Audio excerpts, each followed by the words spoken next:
Tunggu dulu, Tuan Zhang. Saya Wu Gang dari keluarga Wu. Paman dari pihak ibu saya adalah Raja Naga dari Istana Raja Yama. Apakah Bapak masih ingat saya? Sedikit ingat. Bapak masih ingat saya? Kalau begitu, sungguh bagus. Tepat sekali. Ada satu hal yang ingin saya tanyakan kepada Bapak. Direktur utama Anda, mengapa tiba-tiba diganti? Saya tidak tahu. Direktur utama tiba-tiba menjual perusahaan. Karena hal ini, istrinya ribut dan ingin bercerai dengannya. Akhir-akhir ini kepalaku sangat pusing. Jadi begitu ya? Aku mengerti. Tuan Wu, kau mengerti apa? Tiba-tiba Mo Xiaowan menjadi ketua dewan direksi. Ternyata untuk orang lain, menjadi simpanan. Lalu demi kepentingan yang disebut-sebut, lalu diadopsi di bawah namanya. Kenapa aku tidak terpikir? Begitu dikatakan, semuanya masuk akal. Kukira dia hanya sedikit manja. Tidak menyangka dia malah pergi, menjadi simpanan orang lain. Sungguh menjijikkan. Dia malah pergi, membuat orang lain menjadi kekasih kecilnya. Aku sudah bilang, dia hanya seorang pengantar makanan. Kenapa tiba-tiba punya kemampuan sebesar ini? Sekarang apapun yang dikatakan sudah tidak berguna. Investasi sudah dibatalkan. Ini adalah kenyataan. Bukannya tidak ada cara. Cara apa? Lihatlah pesta hari ini. Setiap orang di sini kaya raya. Dan beberapa tahun ini, kau benar-benar seorang legenda. Dari nilai pasar jutaan, menjadi ratusan juta. Jika kamu mau berusaha untuk mendapatkan pendanaan, aku yakin, bukan hanya puluhan miliar, bahkan ratusan miliar pun bukan masalah. Benarkah itu mungkin? Aku yakin kamu pasti bisa. Pesta akan segera dimulai. Cobalah kau naik ke atas. Selamat datang semua di acara makan malam investasi gabungan Grup Mo dan Grup Dingsheng. Harus kuakui, pengalaman beberapa tahun ini benar-benar menunjukkan hasil yang cukup baik. Kenapa kamu tidak mau melepaskannya? Tidak mau pergi sekarang? Ya, aku hanya memberikan penilaian yang objektif. Tapi dibandingkan denganmu, dia bukanlah apa-apa. Kapan kau belajar itu? Cukup pandai menenangkan orang juga. Kisah legendaris Tuan Mo beberapa tahun terakhir ini, tentunya tidak perlu aku perkenalkan secara berlebihan kepada kalian semua, kan? Keluarga Wu kami berinvestasi 100 miliar. Hanya 10% saham. Kami investasi 3 miliar. Kami, Grup Dadi, investasi 600 miliar. Grup Dadi sudah datang. Luar biasa. Dadi ya, grup yang lebih kuat dari Dingsheng. Seluruh gedung ini terkenal. Kita sekarang berhasil mendapatkan pendanaan. Seluruh kota Jiangcheng. Masih ada siapa yang berani menghalangi. Dan sekarang juga saatnya untuk membuang kedua sampah ini keluar. Tenang saja. Mulai sekarang ikuti aku. Aku akan melindungimu. Pasti tidak ada yang berani mengganggumu. Tentu saja, kau pasti 100 kali lebih kuat dari kakakmu. Lalu kapan kau akan menikahiku? Apa yang kalian lakukan? Ternyata sedang bermimpi siang. Yang berlagak imut, yang makan enak berkat istri, si muka putih. Dia bahkan ingin menikahimu. Hai, kalian berdua bersama, benar-benar pasangan yang serasi. Siapa yang kau sebut imut? HMPH? Tentu saja kamu. Ada apa? Aku adalah kakak perempuan dan kakak ipar. Setelah bercerai, kami berdua baru bersama. Jangan bicara omong kosong. Awas, aku akan bersikap kasar padamu. Astaga, ternyata ingin mencari alasan seperti ini untuk menipu.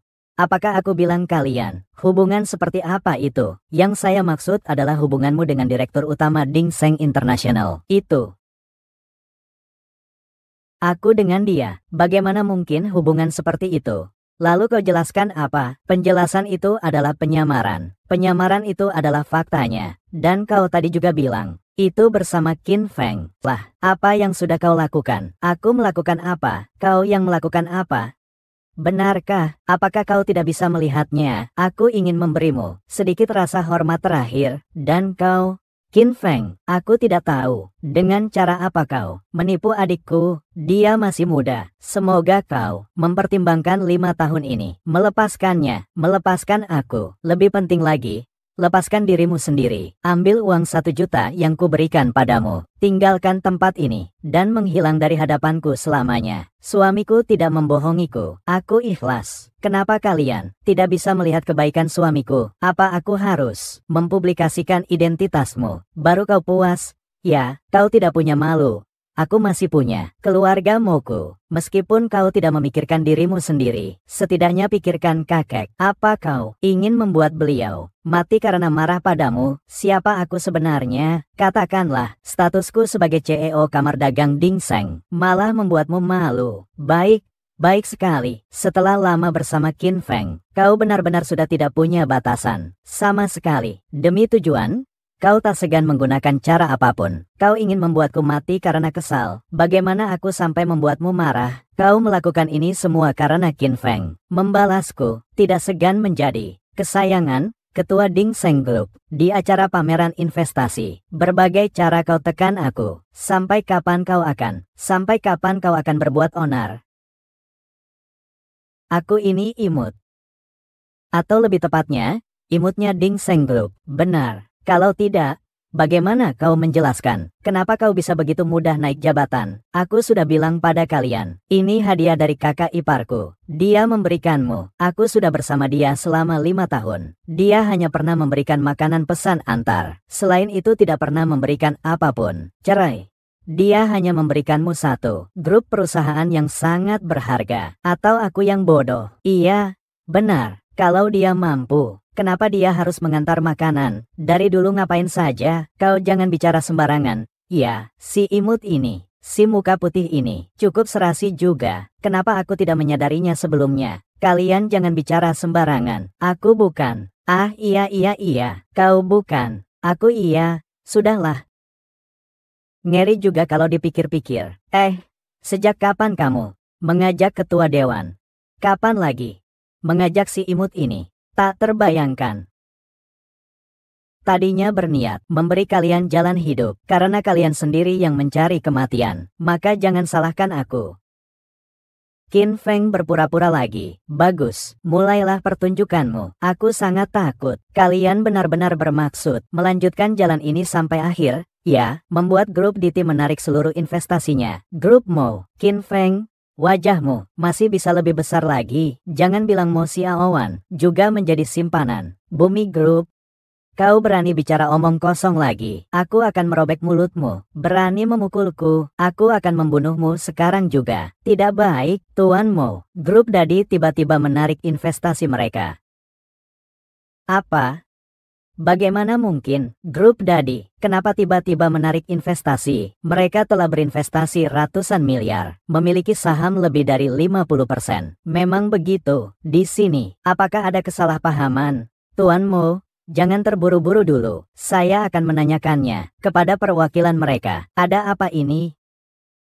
Bagaimana? Sekarang kau tahu kan, kekuatan kakak iparku sebesar itu. Tidak mungkin. Grup Bumi, tapi hak milik langsung Istana Raja Neraka. Apalagi pensiunan jenderal perang legendaris yang mengelola perusahaan itu. Bahkan paman dari pihak ibuku sendiri pun harus memberi hormat padanya. Dia, Qin Feng, hanya dengan 1 panggilan telepon sudah menyelesaikannya. Itu adalah hal yang sama sekali tidak mungkin. Aku sudah lama mengatakannya kepada kalian. Apakah kalian sendiri tidak percaya apa dia benar-benar? Karena kau begitu mampu, mengapa kau terus tidak memberitahuku? Kau menggodaku. Ya, apakah ini menyenangkan? Aku mempermainkanmu, bukankah begitu? Karena kau begitu mampu, mengapa kau tidak memberitahuku? Membiarkanku seperti badut bermain di depanmu. Kau merasa senang mempermainkanku seperti ini. Bisa memuaskan pikiranmu yang menyimpang itu. Aku menyimpang. Kukatakan semuanya ada padaku. Kau percaya? Kukatakan padamu untuk jangan terlalu lelah. Kau percaya? Kukatakan aku memberikannya pada keluargamu. Tentang masa depan, kau percaya? Apapun yang kakak ipar katakan, kau tidak percaya. Sekarang kau masih menyalahkannya. Kau pikir dengan kekuatanmu benar-benar bisa membuat keluargamu sebesar ini? Kau benar-benar bodoh sekali. Tuan Mo, saya sudah bertanya. Dia juga tidak tahu kenapa tiba-tiba menarik investasi. Tidak apa-apa. Sekarang juga saya akan menelepon paman dari pihak ibu saya. Menelepon. Presiden dari grup Madezu.